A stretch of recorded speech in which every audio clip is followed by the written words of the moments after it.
Welcome to another interview with one of our principal players in the Rock Hill Symphony. Marianne Archer is our guest today. She's our principal flute. We've gotten to know each other a little, but we've never really sat down for a talk. So this will be a first for us, along with you. And so, welcome, Marianne. Thank you. And why don't you start by telling us a little bit about yourself, where you've lived and worked, and Wow. Well, my father was in the Navy, so I was a Navy brat and moved all over. Born in the Panama Canal Zone, of all things. And along with living in various states in the U.S., we also lived for 3 years over in Spain when I was a child, like in middle school. And that was interesting. Eventually, I moved back to Norfolk, Virginia. That's mostly where I was growing up in various times. Like we'd move away and we'd come back, move away and come back. And I played with the Norfolk Symphony there. It's now called the Virginia Orchestra, but at the time it was the Norfolk Symphony. And eventually I became the principal flutist and learned a lot about playing in an orchestra there and took every audition I could get my hands on to get in a bigger orchestra. so then you moved from that was where you Then I actually won the Metropolitan Opera second flute and piccolo job.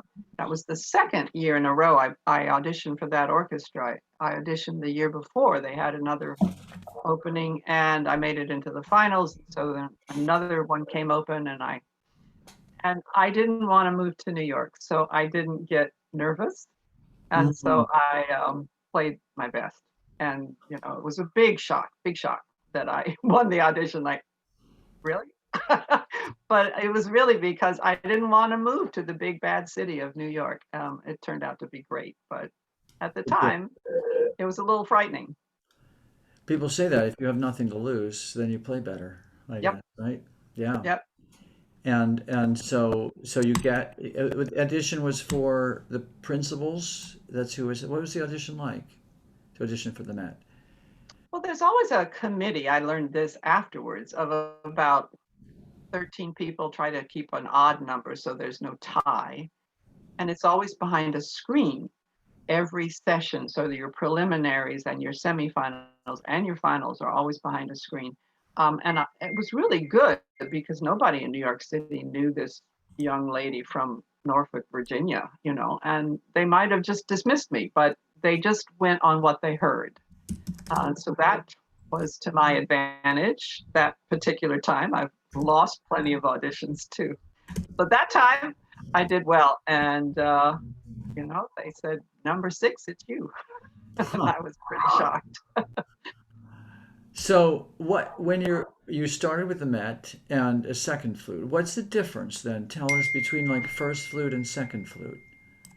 So, You know. um, so for 26 years, I learned how to blend with two different, really different types of first flutists because we had co-principals, um, and they played kind of stylistically different, and I had to learn to blend. Hmm. I also learned that I loved playing piccolo, and that it was just more soloistic. There's no place to hide when you play piccolo. You're soaring over the top of the orchestra, and I learned to love that. So more and more, we had a lot of freedom in scheduling ourselves during the week.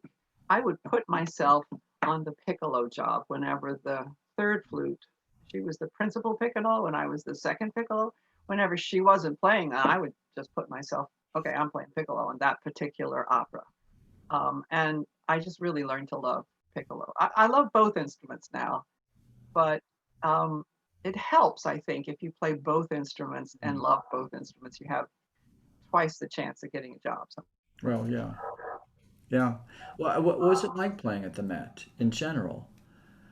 it was great. A very, very friendly orchestra.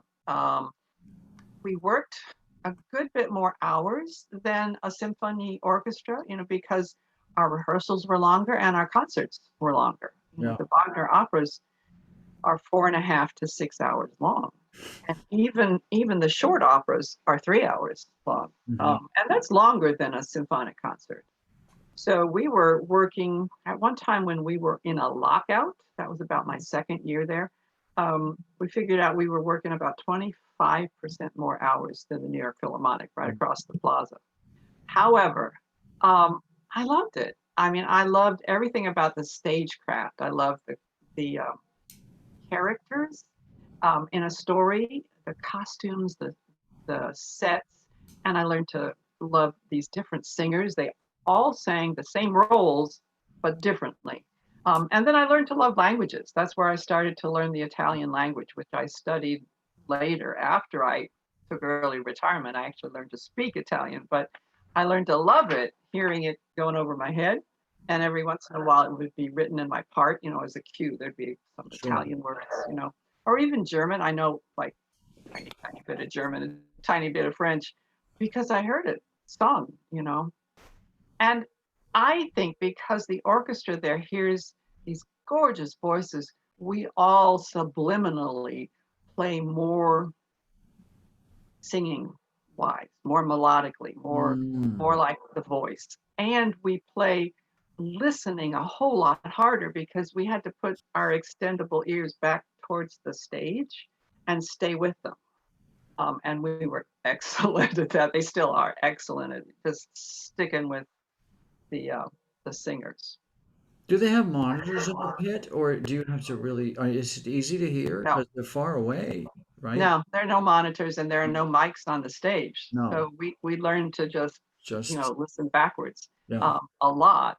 And I think that helped our symphonic playing too. Eventually, when I was there, we branched out to doing concerts at Carnegie Hall. right. They were mostly symphonic pieces. And because we were so used to listening, I think we played even better than some of the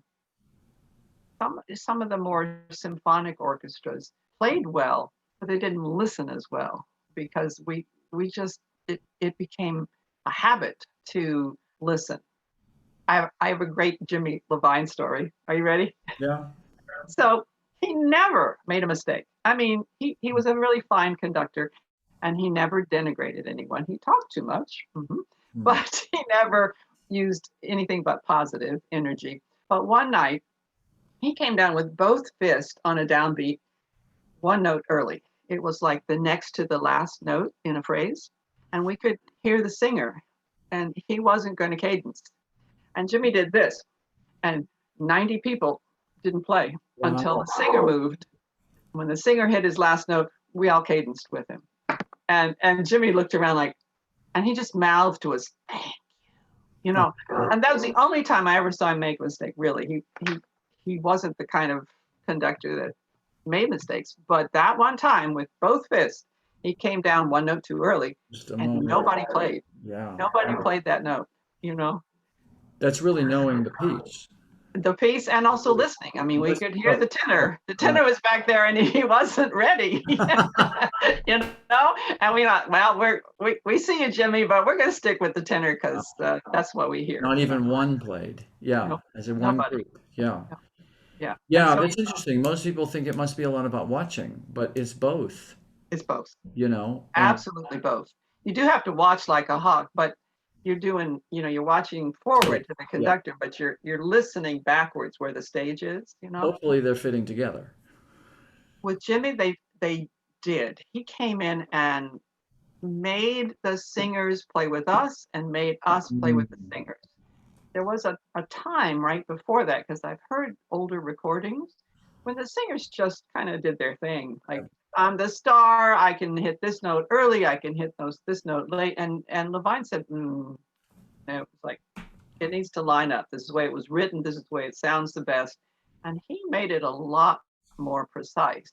Not in a mechanical way, it always sounded musical, but he just didn't let us get apart from them or them be like prima donnas Also and them, sing yeah, any, yeah, yeah, sing any yeah. way they That you wanted to. always heard, that he improved the orchestra and built the orchestra, and it was He did. during the time you were there. And Yeah, it was like the golden age. It yeah, really was. And for me, this it was idea great because I got to grow up in a learning environment. mm, I got to learn on the job, and that was great.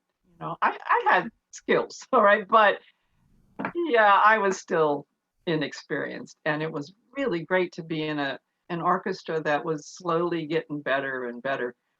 because of Jimmy and because he would explain a lot, and also because the audition process was so objective, it was always behind screens. So we get better and better and better players because nobody was voting for their favorite oboist down the street Yeah. or, oh, well, I know this violinist. And no, it was just whoever played better behind the screen.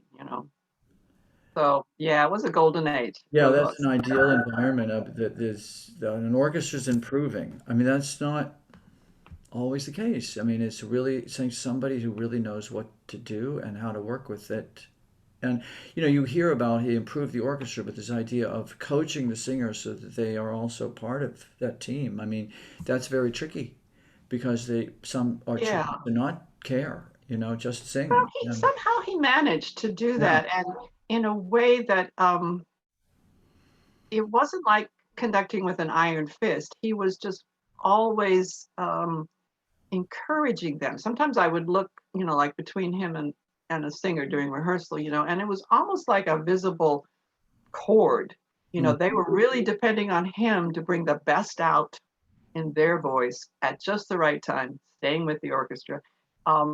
They seemed to actually like working with him.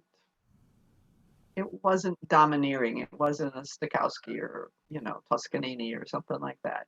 yeah, yeah. That he kind of it was a partnership, I guess, in many ways. And but then he had guest conductors. We What did. We had lots of guest conductors. Were you there under the sort of famous Kleiber years when he came into Yeah, town? You Carlos were. Kleiber. Yeah, So yeah. what was that like? A lot of people wonder I mean, it was a famous guest appearance when he was very special conductor and He probably was the most phenomenal conductor I've worked with. In that he had a clear idea of how he wanted the music to go, and he could communicate it without words. Not quite sure, but he had this graceful body and hands. He would talk once in a while, but he just showed you. He also trusted. So if he got things going and the orchestra was going and the stage was going and they were together, sometimes he just sort of sat back and didn't do much. It was like, okay, you guys know what you're doing. There was just something magic, and I did Rosencavalier with mm, him. That was the only one I did. But here we have this huge orchestra, maybe 100 people, and we're all on the edge of our seats trying to play the very best we can for him.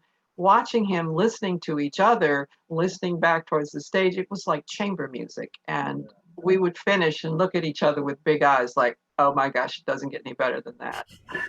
Just he was extraordinarily he really graceful was. and a sophisticated musician, He was also super sensitive. The Mm. principal flutist who played that with me, Mike Parloff, he said, "This guy has no skin." What? Well, he's Huh. very, very sensitive to any kind of even implied criticism. And we had heard stories of him rehearsing in Germany and being upset and leaving at lunchtime and just not coming back, going back to Italy. And there was one point when he and our concertmaster had a few words, and then he said, "I think we'll break for lunch." And we thought, "Oh my God, is he coming back after lunch?" Luckily, he did. But he was just maybe that went with it that he was just super, super sensitive. Almost without skin to kind of buffer himself between negative criticism. I don't know how he would get negative criticism because he was so good, but maybe that went along with Any of it, I mean, his there's so much. ability to bring out the I beauty mean, of apparently, he just wasn't interested in music directorship because that stuff comes up, all kinds yeah. of issues, and he The just, joke was that Carlos Kleiber would look in his freezer, and if he was running out of food, he'd take a conducting job. yeah, No, I don't think that was true, but that was the joke because he only took a few, and he only did the pieces he loved. But boy, when he did them, it yeah. was amazing, just amazing. Yeah, for if you're watching and you're not sure who we're talking about, either of them, James Levine, but Carlos Kleiber, these videos many of them are on YouTube, and it's really extraordinary work. I mean, it was just so spontaneous. You get the Hmm. impression that it's not the way it was last night, and it's now, just right Yeah, now, yeah, and yeah. And very he could present. communicate that with his arms and hands and body, and and we just went with him. Like, Yeah. like, okay, we'll go this way. Oh, okay, we'll do it this way. Just immediately. Yeah, I Uh, mean, I've heard a conductor, I won't say who it is, but with major orchestra, where it was that he would change it, but he wouldn't be able to communicate the change. uh, And then they wouldn't well, sound good. that throws people into chaos. That's right. He's not the music director there now, but Yeah, yeah, I guess so. We don't have to say any names, so but it's both. It's like it's great to be the human the quality of it different, but then to convey it because if they yes, you have to be able to convey it, convey it. then Yeah. it's scary, I would think. And um, I don't know. I think Carlos Kleiber trusted himself and he trusted his orchestras. So that communicated itself. So if he did something slightly different, he knew and we knew. He knew we would follow him and we yeah, knew yeah. And we it's knew how to funny, do like it, if you just try to keep it the same, it's for lack of trust on both parts. Like Yeah, let's be safe. If you're just same replication of what you, then it's right. safer. But boy, can that get dull fast, especially in an orchestra that's repeating the same Yeah, show, true. right, a couple of times. But so I would imagine most people in the Met Orchestra liked being in the pit. I mean, Yeah, it was fun for me. There's a little less stress because the bright lights aren't on you. hmm Um, Two things I really loved about it. One is that because I really loved the stories and the characters in the operas. I mean, for example, I figure Figaro is a really good friend now. I know him so well, right? From the Barber of Seville, from the Marriage of Figaro. I could, especially in rehearsal, and especially when I'm not playing, I could turn around and I could watch the singers sing, and it was fascinating to watch them act and sing. I just move on the stage. I loved seeing that. The other thing was James Levine trusted us so much that if we felt a little silly one night and decided to kick left and right during one of the choruses in Il Trovatore, Mm. he didn't mind. So the front row of winds would be doing kind of a can thing, during one of the sillier choruses in Il Trovatore. He didn't mind as long as we were playing well. We Yeah, could slightly misbehave, so that was kind of fun too. slightly, yeah, because it's hard Well, work. slightly, It's because we hard were work. still we Yeah, were still concentrating. We were still putting out our best. right, But right. every once in a while, we could let go just a little bit, a lot more than you can go doing stage. You'll notice I'm never doing a kick line on Yeah, I've stage. noticed no one's doing this, but um, but so over time, then you acquired this. Well, you said you spent some time when you were younger in Italy, but then you were around Italian language and you Well, no, started. I spent time in Spain, so I learned Spanish. But then when I went to the Met, I heard Italian mostly. Okay, so then you started teaching it. Is that right? Here's what happened. I took early retirement, moved to a little place in nowhere, Virginia, where there's a men's college, and my husband was teaching, Hampton Sydney College. Lovely, lovely, beautiful part of the I've been country. there. There was a music festival there. Yes, Sydney Hampton Sydney Harth was Music Festival teaching, and yeah, yeah. every summer. Um, my backyard neighbor was an Italian native. Mm, And somehow I said to her, I've got this big bubble over my head of words that I know, but I can't make a single sentence except, what Tosca said after she killed Scarpia. She said, "E avanti a lui tremava tutta Roma." Everyone in front of him, before him, all Rome trembled. I said, there's not much use for that sentence, and I can't make a single other sentence. So she started teaching me at her kitchen table. mm. And eventually, we started co-teaching because we found a book called Learn Italian Through Opera. So we Ah, started co-teaching that. I would teach the opera part. She would teach the Italian part. But I was still learning. So I was taking lessons from her, and I was also learning as she taught the rest of the class. And we actually took 3 or 4 trips to Verona in hmm. the summer with opera lovers and watched the operas that they put on in that huge old Roman amphitheater in Yeah. Verona. That was just great fun. We stayed at a estate belonging to the Count Alighieri, a direct descendant from Dante Mm. Alighieri. So that was kind of amazing Yeah. too. So that's how I learned Italian. I have to say I don't teach Italian. I teach the opera part, and that's had to stop since the Met has stopped broadcasting, I would go back to Charlottesville, Virginia, and teach opera at this one language school, and I love doing that about 5 times a year. Then the Met stopped broadcasting, and I stopped teaching. And, Mm. maybe it'll start up again. We'll see. Yeah. So it was connected with the operas that they were doing, and they would. Yeah, I always tried to, whatever was the broadcast coming up, that's the one I would teach about the day before or the morning of, and then we'd walk to the Paramount Theater in Charlottesville, beautiful Mm. old restored movie theater where they show the Met broadcasts, and we'd watch the broadcast, Mm. and that was almost like walking into the Met. It's that beautiful an old Mm. theater. It's not the gray walls and the multiplex that most of them are. Right. Yeah. Well, that's great. It's like a full immersion into that It world, is. and then Yeah, yeah. yeah, I have to put yeah. a plug in for my orchestra. They're struggling. The Met is struggling right now because they're one of the few, maybe the only one of the major orchestras that are not employed. They're Right. not being paid at all. Like their health insurance is being paid, but nothing else. And they're in negotiation where the general manager is trying to get an awful lot of give backs, an awful lot of let's go back to your salary, 20 years ago or something. I mean, really big cuts. So in the meantime, they've been unemployed since about March, Yeah. and they're not going to be employed until a year from now. Ugh. So And it they're was doing they're doing some concerts and some fundraising online. So look them up, medorchestra.org, I think. one of the, it's like a great national treasure, really, because having such a great orchestra in the pit for an opera house is there are big opera houses that don't have orchestras like this, and that It is a maintain treasure. it, and It's a national treasure, and it's been so hard that at least a third of them no longer even live in the New York area. They had to move away. It was too mm, expensive to live. So because of the price of yeah, being there. Yeah, the yeah, price of everything is so much higher there. yeah, Um, and then to be completely unemployed, yeah, wow, how would you keep up the payments on your house? yeah, yeah. But So they're having tough times.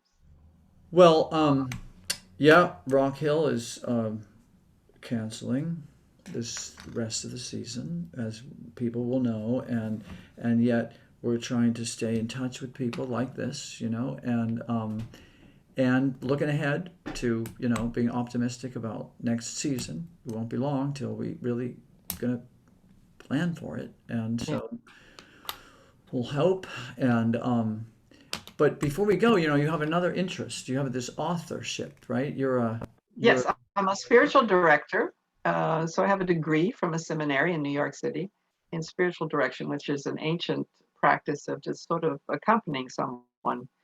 It's called holy listening. You just sort of listen for an hour to someone, talk about where they might be headed or where they might find God in their lives. And so I've written 2 books in that vein. To tell you the truth, during this pandemic, I have done less playing, of course, and more spirituality meetings. So I do a meditation group, and there are women from 7 different denominations in 2 different states.